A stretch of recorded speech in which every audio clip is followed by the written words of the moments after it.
अस्सलाम वालेकुम जी। मैं आपको हमेशा की तरह अपने चैनल में खुश आमदीद कहता हूँ। और आज मेरा आपके साथ जो टॉपिक है वो है जी, मैं आपको 3 फार्मूले, एक है वी लुकअप का, दूसरा एच लुकअप का और तीसरा है जनाब डेट डिफरेंस का, कि एक डेट से दूसरे डेट का डिफरेंस कितना है। ये मेरा आज का सब्जेक्ट है।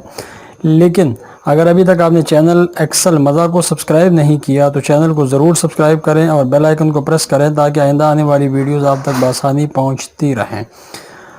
तो हमारा टॉपिक है जनाब, पहला क्या है जी, वी लुकअप। वी लुकअप क्या है? वर्टिकल लुकअप है। तो यहाँ पे हम क्या काम करते हैं, यहाँ पे हम एक काम करते हैं कि ये जो हमारे पास डेटाबेस है रिसीप्ट का और पेमेंट का, इस पर एक फार्मूला लगाते हैं कि रिसीप्ट की टोटल अमाउंट पर डेट हमारे पास यहाँ पे आती रहे और इसी तरह यहाँ पे हमारे पास पेमेंट की अमाउंट्स आती रहे और यहाँ पे बैलेंस निकलता रहे। वी लुकअप को समझाना मकसूद है, तो इसमें मैं इसको उठा के थोड़ा सा नीचे रख लेता हूँ। वी लुकअप के अगर सिंटेक्स पे हम गौर करें तो आप देखेंगे इसका सिंटेक्स पहला है लुकअप वैल्यू, फिर अरे है, फिर कॉलम इंडेक्स नंबर है। ठीक है जी। तो हमारे पास लुकअप वैल्यू जो होती है वो वैल्यू होती है जो हम किसी दूसरे टेबल के अंदर लुकअप करना चाहते हैं या उसको ढूंढना चाहते हैं। हम यहाँ पे ये बताना चाह रहे हैं कि इस डेट के अगेंस्ट हमें रिसीप्ट की वैल्यूज़ चाहिए। तो हमने इसको बताया कि इस डेट में हम जो डेट लिखेंगे और वो हमारे पास जो टेबल अरे होगी वो बनेगी ये वाली। यहाँ पे आप देखें तो हमने 3 कॉलम सेलेक्ट किए हैं और हमारा जो रिक्वायर्ड डाटा है वो 2 नंबर कॉलम के अंदर पड़ा हुआ है। तो हम यहाँ पे कॉलम नंबर 2 देंगे, कामा को बंद करेंगे और ब्रैकेट को भी बंद कर देंगे और फिर बाहर आ जाएंगे। अच्छा, उससे पहले आप एक काम करेंगे, आप ये जो रेंज हैं जो कि मतलब B4 से D4 है, इसको एब्सोल्यूट कर लेंगे, वरना अगर आप इसको कहीं और जाके कॉपी पेस्ट करेंगे तो फिर वहाँ पे ये रेंज आउट कर देगा और उसका रिप्लाई, उसका जो जवाब है वो ये नहीं आएगा। एब्सोल्यूट करने के लिए F4 को प्रेस करेंगे, यहाँ पे भी F4 को प्रेस करेंगे और इसी तरह हम अब क्या करेंगे, इसको उठा के यहाँ पे भी पेस्ट कर देंगे। चूँकि फार्मूला में एक दफ़ा लगा चुके हैं तो अब यहाँ पे क्या है, यहाँ पे ये होगा कि ये जो G4 है इसका जो इसकी रेंज ये आउट कर देगा। तो हम यहाँ पे जाके मैन्युअली H को G कर देंगे, क्योंकि इसको भी हम यही बताना चाह रहे हैं कि यहाँ पे जो डेट हम लिखें उसका टोटल हमें यहाँ पे बता दें। ओके जी। और हमारे पास जो बैलेंस आएगा वो होगा रिसीप्ट माइनस पेमेंट का। ठीक है। अब यहाँ पे चूँकि डेट नहीं है लिहाजा जवाब NA में आ रहा है। हम यहाँ पे कोई भी डेट डाल के देख लेते हैं और वो हमारे पास डेट आएगी जनाब, फ़र्ज़ किया हम यहाँ पे 17 दिसंबर 2018। 17 दिसंबर 2018 को हमने जनाब ये डेट डाली। तो उसने क्या किया कि उसने पेमेंट और रिसीप्ट एक कर दी। उसकी वजह क्या है कि जब हमने यहाँ फार्मूला लगाया तो कॉलम नंबर 2 से हमने रिसीप्ट उठाया था। अब हमें पेमेंट चाहिए तो ये पेमेंट हमारा कॉलम नंबर 3 के अंदर पड़ा हुआ है, इसको हम जाके जस्ट 3 कर देंगे। अब हमारे पास पेमेंट आ जाएगी 26,073 और पेमेंट आ जाएगी हमारे पास 250 रुपये और बैलेंस अमाउंट ऑटोमेटिकली हमारे पास 25,823 रुपये आ जाएगा। इसी तरह एच लुकअप को अगर हम देखते हैं तो एच लुकअप हॉरिजॉन्टली वैल्यूज़ को लुकअप करता है और इसमें भी इसका भी सिंटेक्स तकरीबन वही है।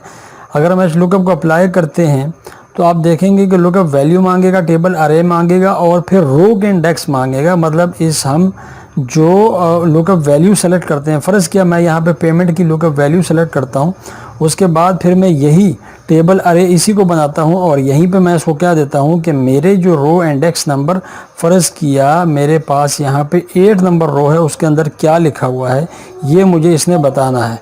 हम यहाँ पे आके कामा को बंद करके बाहर आ जाते हैं। तो 8 नंबर रो देखें, मैं यहाँ से सेलेक्ट करूँगा और नीचे तक आता जाऊँगा, यहाँ तक कि मैं जब यहाँ पहुँचूँगा तो जो मेरा लुकअप वैल्यू है, लेकिन वी लुकअप और एच लुकअप के अंदर क्या होता है कि लुकअप वैल्यू अभी उसी का को भी उसी, मतलब है कि अगर आप वी लुकअप की बात करते हैं तो भी वो उसको शुमार करेगा उस कॉलम को।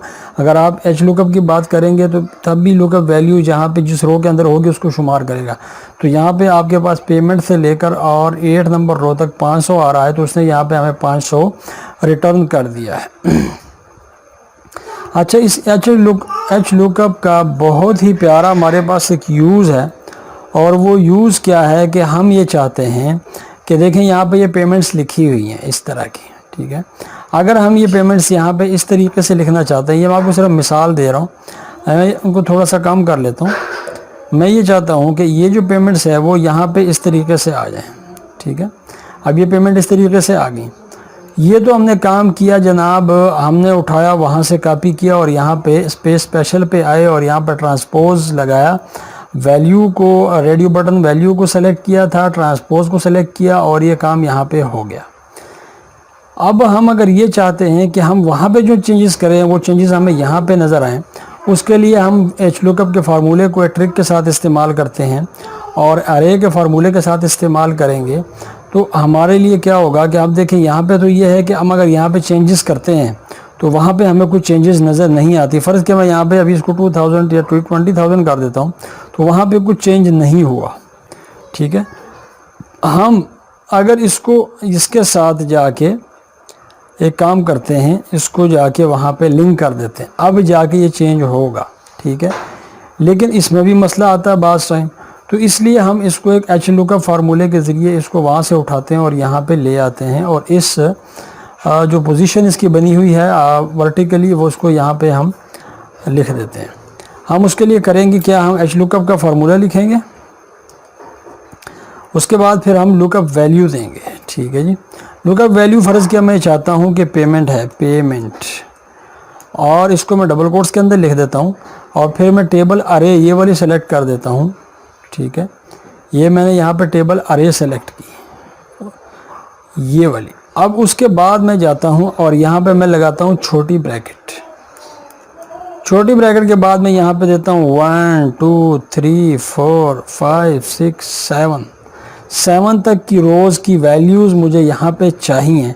छोटी ब्रैकेट को मैं बंद करूँगा और उसके बाद मैं फॉल्स का इस्तेमाल करूँगा और बाहर आ जाऊँगा। ब्रैकेट को मैं बंद कर दूँगा तो मैं बाहर आ जाऊँगा। अब देखें आपके सामने यहाँ पे क्या हो गया, पेमेंट हो गया, ठीक है। बाकी वैल्यूज़ यहाँ पे नहीं आई। उनको लाने का तरीका क्या है, हमने वहाँ पे 7 रोज़ तक सिलेक्शन की है, तो इसका मतलब है यहाँ पे भी हम 7 कॉलम सेलेक्ट करेंगे क्योंकि हमें उन वैल्यूज़ को यहाँ पे शो करना है। 1 2 3 4 5 6 7 हमने यहाँ पे अब कॉलम सेलेक्ट कर लिए हैं। अब हमने ये फार्मूला सेलेक्ट किया हुआ है, फार्मूला बार में जाके इस फार्मूले के ऊपर क्लिक करेंगे, कंट्रोल शिफ्ट और इंटर को प्रेस करेंगे तो आपके सामने अरे का फार्मूला बनेगा और यहाँ पे ये सारी वैल्यूज़ आपके उस तरीके से, जिस तरीका जो पहले हमने किया था उस तरीके से आ जाएंगी यहाँ पे। लेकिन यहाँ पे क्या होगा कि अब ये वैल्यूज़ वहाँ से लिंक्ड हैं। लेकिन अगर यहाँ पे मैं 2000 करता हूँ तो इसको ऑटोमेटिकली 2000 कर देगा, ठीक है। तो इस तरीके से आप एचलुकअप को इस्तेमाल कर सकते हैं। उसके बाद हमारे पास दूसरा फार्मूला आ जाता है डेट डिफरेंस का। इसमें हमारे पास क्या होता है कि हम 2 डेट्स के दरमियान डिफरेंस को मालूम करते हैं और अगर आप इसके सिंटैक्स के ऊपर गौर करें तो इसका सिंटैक्स कोई ख़ास है नहीं। देखिए मैं जब ऐसे लिखता हूँ तो यहाँ पर सिंटैक्स आके ख़त्म हो जाता है, ठीक है। लेकिन इसमें होता क्या है कि इसमें सबसे पहले आपको वो डेट जो पुरानी डेट हो, फ़र्ज़ किया मैंने यहाँ पे ये वाली डेट में यहाँ से उठा के यहाँ पे कॉपी कर लेता हूँ, ठीक है, और ये वाली मैं यहाँ पे आज की डेट में यहाँ पे डालता हूँ। एक आज 27 तारीख है और एक है 16 दिसंबर 2018। तो मुझे अगर यहाँ पे डेट डिफ का फार्मूला इस्तेमाल करना है, ठीक है, मैं ये फार्मूला इस्तेमाल करता हूँ तो ब्रैकेट के बाद मुझे सबसे पहले जो पुरानी डेट है उसको इस्तेमाल करना पड़ेगा, फिर इसको इस्तेमाल करना पड़ेगा, फिर मैं यहाँ से अगर ले रहा हूँ ईयर तो मैं फिर यहाँ पे ईयर वाई लगाऊंगा और इसको बंद करके बाहर आ जाऊँगा। तो ये मुझे बताएगा कि आपने एक ईयर सेलेक्ट किया है। यहाँ तक तो मेरा काम हो गया, ठीक है जी। अब मैं अगर एक काम करता हूँ, इसके अंदर दोबारा फिर इसी फार्मूले को कंकाटिनेट करता हूँ और यहाँ पे लगाता हूँ कामा के बाद एंड का इजाफा करता हूँ कंकाटिनेशन के लिए, और अब मैं यहाँ पे डेट डिफ लगाता हूँ दोबारा और फिर मैं जाके यहाँ पे ये वाला फार्मूला ये वाला सेल रेंज देता हूँ, फिर ये वाला सेल रेंज देता हूँ। अब अगर मैं यहाँ पे YM लिखूँगा तो अब क्या होगा कि ये मुझे महीना भी बता देगा कि आपने 1 साल और 4 महीने यहाँ पे आपके पास हैं। लेकिन अगर उससे पहले हम एक काम करें कि जब यहाँ पे ईयर सेलेक्ट करें तो इस ईयर से पहले उसके साथ कंकाटिनेट कर ले किस चीज़ को, ईयर्स को कंकाटिनेट कर ले और उसके बाद हम कामा लगा के इधर आ जाएं और यहाँ पे भी कामा लगाने के बाद यहाँ पे मंथ्स को कंकाटिनेट कर लें, मंथ्स को यहाँ पे कंकाटिनेट कर ले और ये हम एंड के साइन से करते हैं, बाहर आ जाएंगे, ब्रैकेट्स को उठाएगा। अब आपके सामने यहाँ पे 1 ईयर और 4 मंथ्स आ गया। इतना काम हमने कर लिया है। अब अगर हम यहाँ पे हम डेज़ भी निकालना चाहते हैं, हम देखें इसमें थोड़ा सा गैप भी दे देते हैं ताकि आसानी से नज़र आता रहे, ठीक है ना। अब आपको आसानी से नज़र आएगा 1 मंथ और 1 ईयर और 4 मंथ, ठीक है। अब मैंने यहाँ पे क्या करना है, यहाँ पे मुझे अब डेज़ निकालनी है, ठीक है। जब मुझे डेज़ निकालनी है तो मैं आपको बता दूं कि यहाँ पे आप देखें डेटेड डिफ क्या करता है। डेट डिफ क्या करता है, मैं अगर इसको इस्तेमाल करता हूँ यहाँ पे डेट डिफ, तो फिर ये क्या करेगा, यहाँ पे अगर मैं अब =2 के साइन के प्रेस करने के बाद मैं अगर यहाँ पे जाता हूँ और इसको पुरानी डेट देता हूँ और फिर यहाँ पे इसको नई डेट देता हूँ और अब यहाँ पे इसे कहता हूँ कि अब यहाँ पे डेज़ को करे, तो फिर मुझे यहाँ पे डी लिखना पड़ेगा और ब्रैकेट को बंद करके बाहर आऊँगा तो ये मुझे बताएगा जी 490 डेज़ आपको यहाँ पे इन दोनों के दरमियान 490 डेज़ का डिफरेंस है। लेकिन मैं ये चाहता हूँ कि मेरे पास एग्जैक्ट चीज़ आ जाए कि जिस तरह यहाँ पे अभी 1 ईयर और 4 मंथ आया हुआ है तो यहाँ पे साथ डेट भी आ जाए। तो फिर मुझे उसके लिए क्या करना पड़ेगा, मुझे यहाँ पे फिर डेटेड इफ़ का डेट डिफ का मुझे यहाँ पे दोबारा फिर इस्तेमाल करना पड़ेगा। ब्रैकेट को लगाऊंगा, फिर इसको लगाऊंगा और फिर दूसरे इसको लगाऊंगा और उसके बाद फिर मैं यहाँ पे लगा लूँगा क्या, अब चूँकि पहले मैंने YM लगाया था, मैंने उसमें से ईयर को माइनस किया था, अब मैं यहाँ पे लगाऊंगा तो यहाँ पे मैं MD कर दूंगा, मैं मंथ को यहाँ पे माइनस कर दूंगा, ब्रैकेट को बंद करूँगा और बाहर आ जाऊँगा। अब आप देखेंगे तो उसने क्या किया 1 ईयर 4 मंथ्स और 11, लेकिन उसके साथ कोई डेज़ वगैरह आए नहीं और उसकी वजह क्या है कि हमने उसके साथ डेज़ को कंकाटिनेट नहीं किया, तो हम उसके साथ डेज़ को कंकाटिनेट कर लेते हैं, एंड के साइन से कंकाटिनेशन करते हैं और इसको बंद कर देंगे, बाहर आ जाएंगे। अब हमें ये बता रहा है कि 1 ईयर 4 मंथ्स और 11 डेज। अब अगर आप ये चाहते हैं कि इनके दरमियान में आपको बाकायदा गैप नज़र आए, जिस तरह 1 ईयर के बाद 4 के दरमियान गैप नज़र आए, 1 ईयर और 4 के दरमियान, तो फिर ये देखें यहाँ पे 1 ईयर हो गया। अब हमें यहाँ पे गैप देना है तो यहाँ पे हम फिर क्या करेंगे, डबल कोट्स का इस्तेमाल करेंगे, थोड़ा सा गैप देंगे, फिर डबल कोट्स लिखेंगे और फिर यहाँ पे हम एंड लिखेंगे, बाहर आ जाएंगे। अब आपको नज़र आएगा कि 1 ईयर और 4 मंथ्स। अगर हम यहाँ पे एंड लगाना चाहते हैं तो वो भी हमारी अपनी मर्ज़ी, हम एंड यहाँ पे लगा सकते हैं। तो यहाँ पे क्या आएगा, एंड 4 मंथ्स। लेकिन यहाँ पे फिर हमें उसके लिए गैप देना पड़ेगा, तो लिहाजा हम इसको ऐसे ही छोड़ देते हैं और गैप तक यहाँ पे ले जाते हैं। उसके बाद हम फिर यहाँ पे क्या करें, डबल कोट्स लगाते हैं। डबल कोट्स लगाने के बाद हम फिर यहाँ पे एंड लगाते हैं और एंड को यहाँ पे 11 डेज़ के दरमियान और 4 मंथ्स के दरमियान हम क्या करते हैं, हम इस ईयर का जो गैप है इसको हम ख़त्म कर देते हैं। यहाँ से ईयर के गैप को ख़त्म कर दिया। अब आपको ये गैप नज़र आएगा 1 ईयर 4 मंथ एंड 11 डेज़। इस तरीक़े से आप डेटेड इफ़ को इस्तेमाल कर सकते हैं। आपको सबसे पहले क्या करना है, डेटेड इफ़ लगाना है।